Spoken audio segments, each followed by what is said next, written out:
kalau kita bicara keadilan, jangan lihat uangnya besar atau kecil. Betul. Ya, contoh, sekarang kita lagi perjuangkan ada penambahan rumah susun di Jakarta Selatan. Rumah susun di Jakarta Selatan amat sangat minim.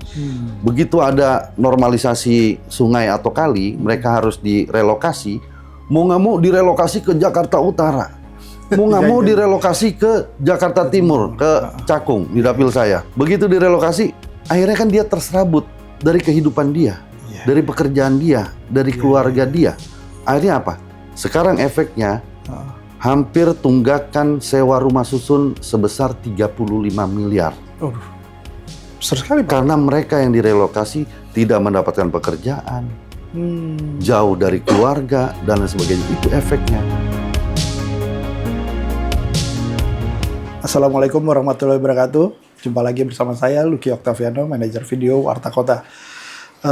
Kali ini dalam wawancara khusus Warta Kota, sebuah ruang diskusi yang mengupas isu-isu terkini dengan narasumber yang terpercaya dan berpengalaman.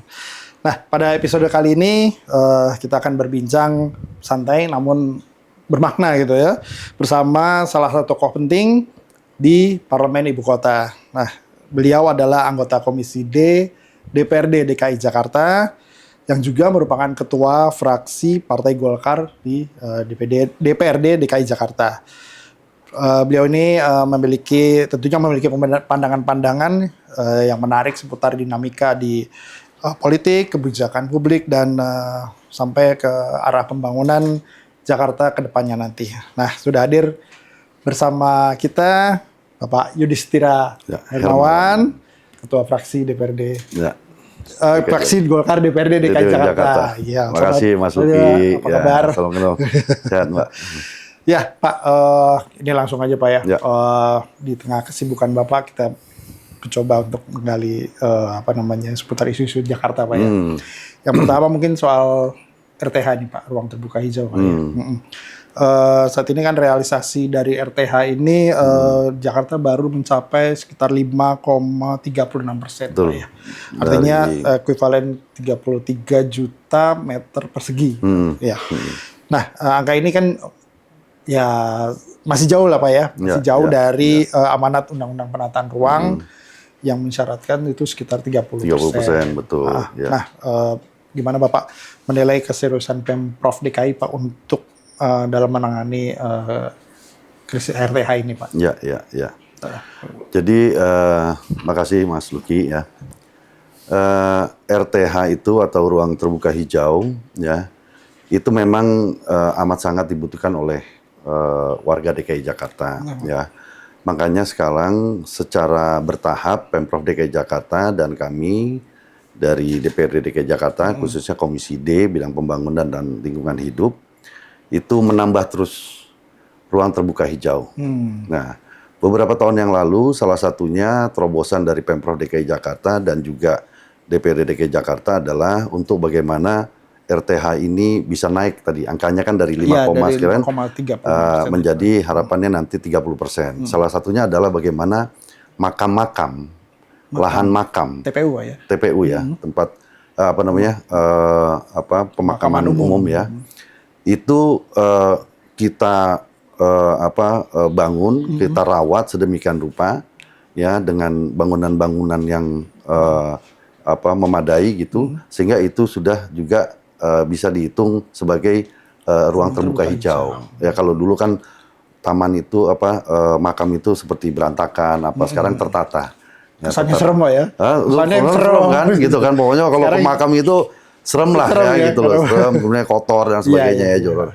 Nah sekarang mulai kita tata gitu, sehingga harapannya selain menambah ruang terbuka hijau seperti RPTRA, kemudian ada hutan kota ya, kemudian dan sebagainya itu secara bertahap kita terus tingkatkan sehingga mudah-mudahan beberapa tahun ke depan, memang mungkin hampir 10 tahun ya kalau kita hitung kemarin rapat dengan Dinas Pertamanan dan Hutan Kota itu, 10 tahun itu baru bisa mencapai angka sampai dengan 30% itu.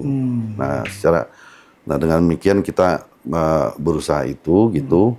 Dan ada juga implementasi ke depan, saya kira gedung-gedung tinggi, kita pengen di atas itu juga ada taman-taman. Ada tamannya juga, Pak. Betul, gitu. Nah, jadi Itu wajib ini atau wajib. jadi wajib ya? Menjadi wajib ya, sedang dikaji, tapi nanti menjadi wajib. Dan dengan demikian nanti kita hitung presentasinya, mudah-mudahan beberapa tahun ke depan itu angka yang signifikan bisa kita dapati ruang terbuka hijau di DKI Jakarta. Ya, kira demikian. Hambatan utamanya apa, Pak? Lahan. Lahan, Pak ya? Terutama lahan ya? Lahan, kemudian yang kedua tentu anggaran, gitu. Ya, jadi kita tahu kan lahan juga mahal. Terbatas, ya. Di Jakarta ini semakin mahal, kemudian terbatas, gitu. Nah, termasuk ini urusan makam juga nih, mungkin langsung lari ke makam ya. Makam ini sekarang menjadi suatu yang krusial di DKI Jakarta karena beberapa TPU itu Pemprov DKI memiliki suatu kebijakan untuk pemakaman itu ditumpuk sekarang. Tumpang, Pak ya? Ditumpang, ya, sampai dengan bahkan 3 gitu ya, 2 sampai 3 gitu. Nah, ini menjadi perhatian saya kira, sehingga kita sekarang sedang coba mengkaji bagaimana kalau memungkinkan untuk menambah lahan-lahan makam itu di beberapa daerah penyangga Jakarta. Gitu. Misalnya yang ada di Jakarta Timur, contoh di dapil saya misalnya gitu ya. Di wilayah Misalnya Cakung itu kan padat penduduk ya gitu. Terus kemudian nah, kita beli lahan di Bekasi khusus untuk makam. Sehingga warga Cakung warga itu, yang berKTP DKI, Cakung bisa ke situ gitu. Nah, terus kemudian di daerah Jakarta Selatan itu mungkin di Depok ya, gitu kan. Betul. Nah, tapi ini lagi kita komunikasikan, kita konsultasikan ke Kementerian Dalam Negeri apakah ini memungkinkan. Karena memang udah lahan di DKI Jakarta ini semakin terbatas gitu. Gitu Mas Uki. Oke. Jadi salah satu itunya yang makam, yang perluasan makam. Iya, iya. Pak Gubernur dan Wakil Gubernur Pak menargetkan penambahan RTA sampai 10% tadi Pak ya, sampai dalam 5 tahun. Itu target yang realistis apa ngawang-ngawang Pak? Kalau menurut apa nih Pak? Nah, sekarang udah 5,30 sekarang kayaknya udah lebih dari 5, kemarin tuh hampir 5,8% ya hitungan dari Dinas Pertamanan dan Hutan Kota. Nah, target dari Pak Gubernur dan Pak Wakil Gubernur itu sampai dengan 10% ya 5 tahun ke depan itu saya kira itu terobosan-terobosan ya. Jadi bukan hal yang nggak mungkin itu Pak ya? Bukan nggak mungkin ya, melalui pembangunan taman yang ada di gedung-gedung yang tinggi itu saya kira itu juga menjadi satu terobosan. Dan kemudian ada juga lahan-lahan yang sebenarnya bisa kita optimalkan. Ini kan kita kurang yang namanya hutan kota. Ya, hutan kota baru terkonsentrasi adanya di Jakarta Selatan, gitu kan, yang punya di Eco Park itu kan. Itu contoh yang Pemprov DKI Jakarta dan DPRD DKI Jakarta, khususnya Komisi D, ingin ada penambahan hutan kota ya di berbagai wilayah DKI Jakarta. Sehingga saya kira dengan dukungan anggaran, insya Allah ini bisa kita wujudkan sampai dengan 10%. Oke, Pak. Termasuk juga kawasan yang sekarang ini lagi rame mau dikembalikan fungsinya sebagai ruang hijau juga itu termasuk juga Pak ya. Ini kawasan Barito, kawasan sekitaran penataan di Taman Puring itu kan sebetulnya juga buat masyarakat kalau jadi tempat tempat berkumpul dan sebagainya. Tempat interaksi, ya. Ruang terbuka interaksi. Ya. Pak, dengan anggaran belanja infrastruktur yang mencapai 36 triliun Pak ya kalau nggak salah, dan belanja modal sekitar 14,2 triliun, apakah DPRD melihat ada ruang anggaran yang cukup Pak untuk mempercepat penambahan RTH ini? Khusus penambahan apa? RTH. Nah, jadi ya ini kan cukup besar, betul. Tapi tuntutan untuk pembangunan lainnya juga besar. Oh iya, gitu. Jadi nggak bisa egois di sini Pak ya. Jadi di Dinas Pertamanan dan Hutan Kota untuk KUA PPAS yang saat ini sedang kita bahas untuk tahun 2026 itu sekitar 1,9 triliun. Ya, kalau untuk RTH dan pembangunan taman, Ya. makam, dan jadi dinas pertamanan dan hutan kota. Tapi di situ termasuk makam, gitu. Nah, 1,9 triliun itu di dalam postur KUAP tahun 2026 ini, yang nantinya menjadi APBD DKI Jakarta tahun 2026 itu sekitar 1,9 triliun. Ya, khusus untuk taman aja gitu.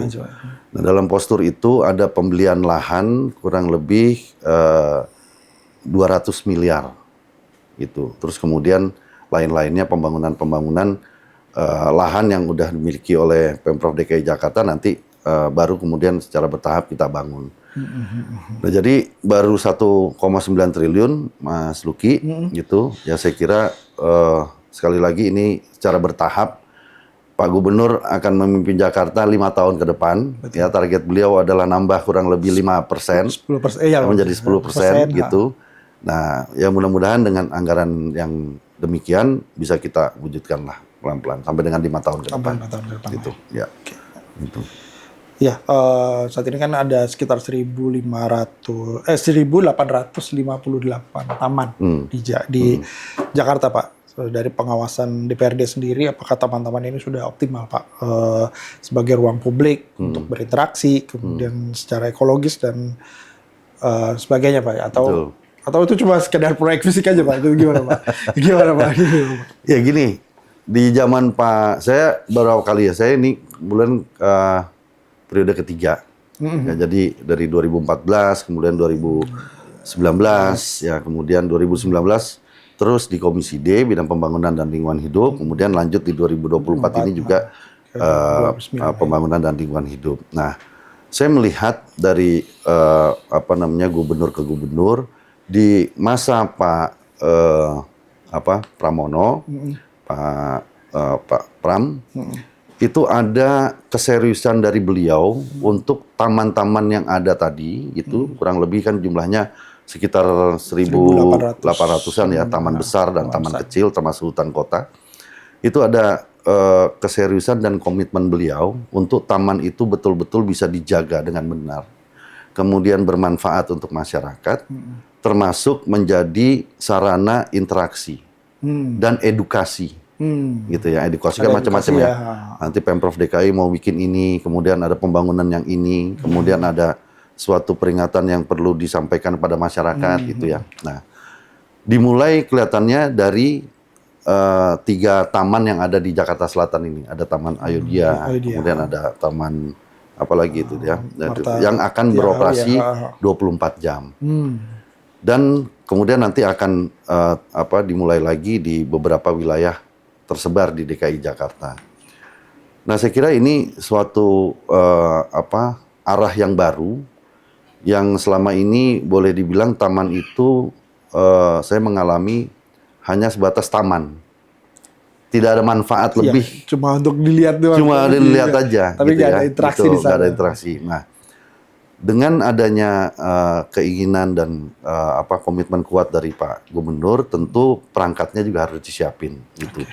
Kemarin baru beberapa bulan ya, mungkin 1-2 bulan ini taman-taman tersebut itu dibuka 24 jam. Udah banyak tuh kejadian-kejadian tuh. Iya.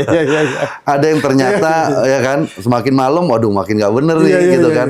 Ternyata udah makin jauh ini kita harus antisipasi gitu. Nah, kalau dulu kan cuma coret-coret ya, taman dicoret-coret Nah, sehingga kami di Komisi D mengingatkan dan mengusulkan kepada dinas terkait, dalam hal ini Dinas Pertamanan, untuk betul-betul memperhatikan taman itu dijaga, kemudian bisa bermanfaat.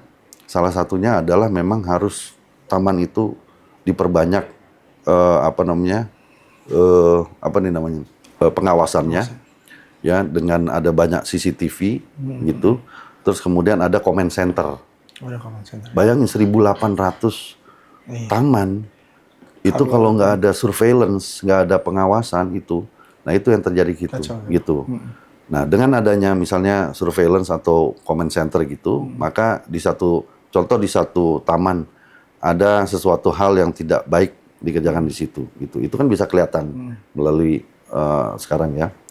Nah dengan demikian ada orang di situ untuk mengingatkan, untuk melarang dan sebagainya, cepat. Gitu.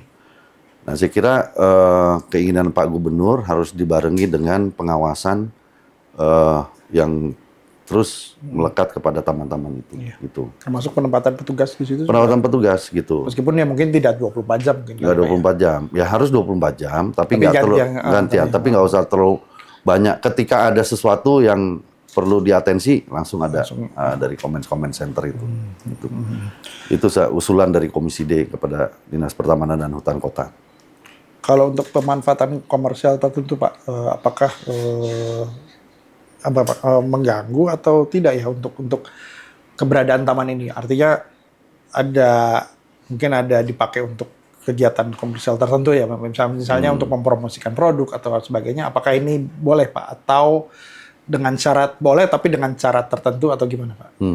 Dari DPRD melihat seperti apa? Saya kira namanya aset Pemprov DKI ya, di mana kita terus perlu menambah pendapatan daerah. Ya, aset-aset ini diberdayakan gitu. Jangan sampai nanti ini kalau tidak dikelola dengan baik taman-taman ini kemudian nanti hanya diambil oleh oknum-oknum tertentu. Okay. Jadi sebaiknya memang ketika taman itu sudah dikelola dengan baik, ditata dengan baik, silahkan dimanfaatkan gitu. Karena itu kan jatuhnya adanya di aset. Aset ya. Ya, di aset. Jadi siapapun yang mau mengelola, mau sewa taman itu, monggo silakan. Selama uangnya itu masuk ke pendapatan daerah. Betul gitu. Nah selama ini kan adalah oknum-oknum nggak jelas. Nggak jelas gitu. larinya kemana itu.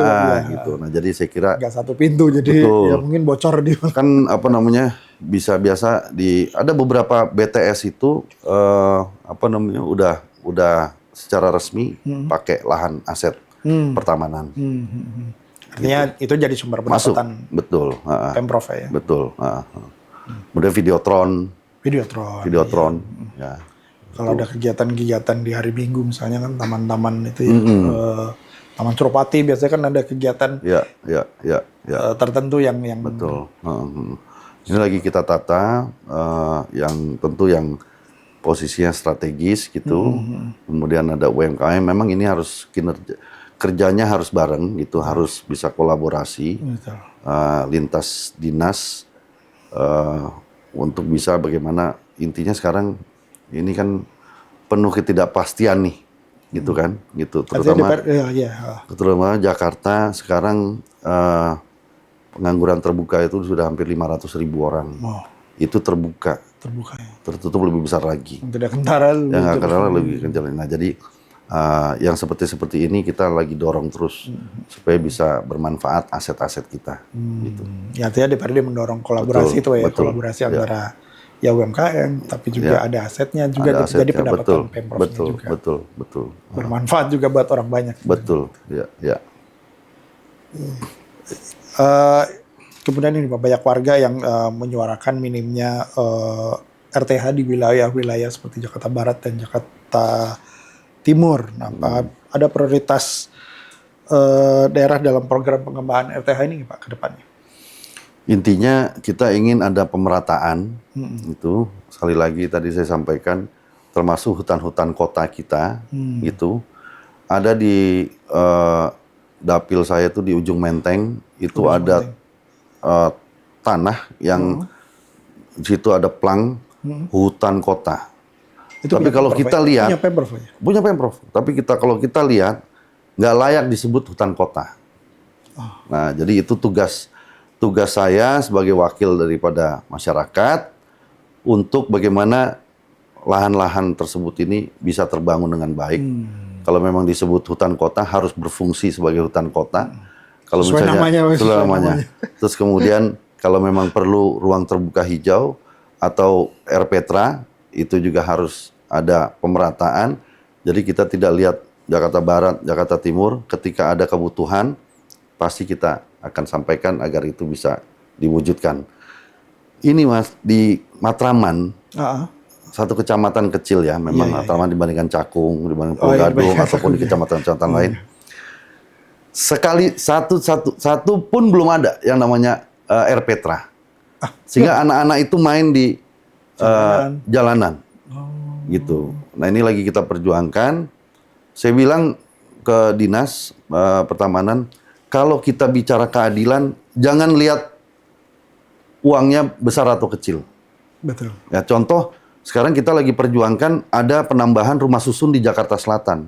Iya. Kalau kalian, saya bilang, kalau kalian mau ada keadilan, jangan lihat besar kecilnya kebutuhan anggaran.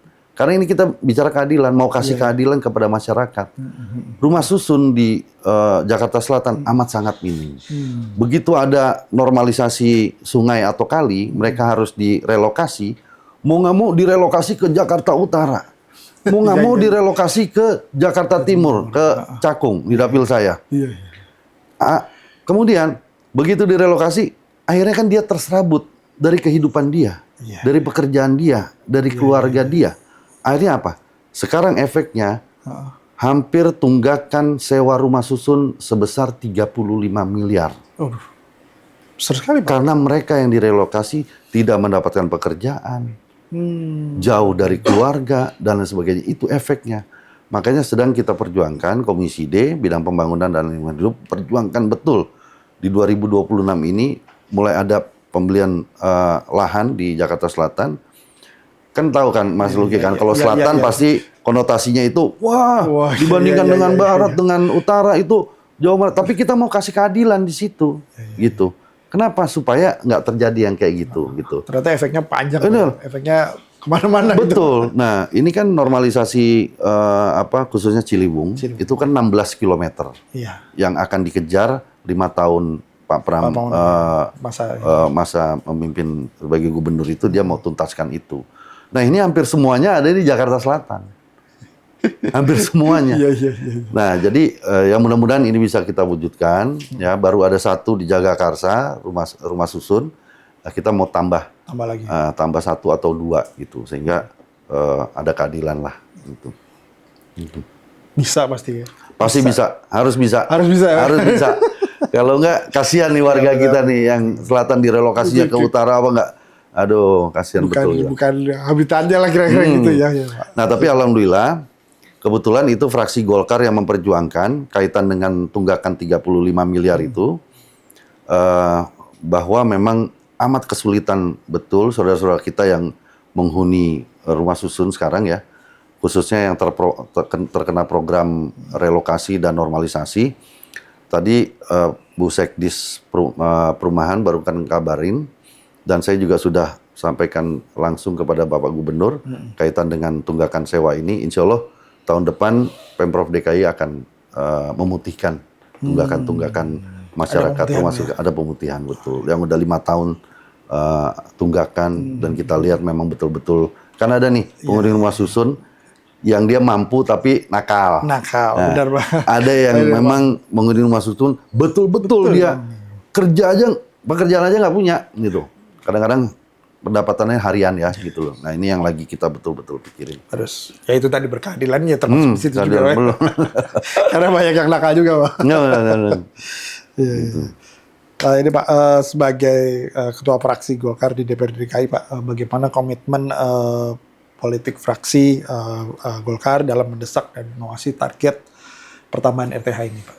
Pertambahan RTH. Nah, jadi saya kira khususnya saya ya sebagai ketua fraksi dan juga kebetulan juga anggota Komisi D memiliki komitmen kepada warga masyarakat DKI Jakarta untuk penambahan ruang terbuka hijau ya, agar kita bisa mengurangi polusi yang ada di DKI Jakarta, kemudian kita semua lebih sehat ya dengan adanya penambahan taman. Tadi saya sampaikan penambahan lahan makam itu juga kita tata, tidak hanya sebatas untuk makam, tapi bisa juga untuk paru-paru kota gitu dengan banyaknya kerindangan pohon dan sebagainya. Kemudian yang tadi menambah taman-taman yang ada di DKI Jakarta, mudah-mudahan 5 tahun ke depan bersama Pak Gubernur, kami DPRD DKI Jakarta khususnya fraksi Golkar memiliki komitmen juga untuk menambah itu. Ya, tadi 2026 ada pembelian lahan 200 miliar. Ya, jadi itu pasti juga akan menambah ya, jumlah RTH. menambah lahan dan kemudian juga nanti akan terbangun. Jadi beli lahan dulu, kemudian terbangun tahun depannya. Nah, terus yang ada, Tapi diawasi juga Pak ya. iya diawasi. Bahkan kita minta kalau untuk khusus pembelian tanah, sekarang ada pendampingan dari APH, aparat penegak hukum, khususnya KPK. Ya, karena ini Jakarta ini kan tanah banyak sekali yang bermasalah. Nah, kita juga takutnya nanti kasihan juga dinas-dinas begitu mau beli lahan ternyata bermasalah setelah dibeli. Iya. Gitu kan berapa tahun kemudian baru muncul ada gugatan dan sebagainya. Saya kira demikian Mas untuk ruang terbuka hijau. Iya. Mas. Ada pesan Pak buat warga Jakarta terkait peran warga dalam menjaga serta memanfaatkan ruang terbuka hijau ini Pak? Ada kira-kira pesan? Warga DKI Jakarta, saya Yudhistira Hermawan, Ketua Fraksi Partai Golkar DPRD DKI Jakarta. Salam semuanya untuk warga DKI Jakarta. Jakarta saat ini sedang membangun berbagai macam taman yang ada di DKI Jakarta. Tentu bersama pemerintah Provinsi DKI Jakarta, dalam hal ini Bapak Gubernur Pak Pramono Anung, kita ingin taman-taman yang ada di DKI Jakarta ini lebih bermanfaat, bisa dimanfaatkan oleh masyarakat, digunakan oleh masyarakat dalam hal untuk berinteraksi, untuk kemudian bisa kumpul-kumpul dengan keluarga dan teman-teman. Pesan saya nanti taman-taman yang terbangun ini begitu baik, begitu indah, bisa dijaga, kita jaga sama-sama dan bisa bermanfaat untuk seluruh warga DKI Jakarta.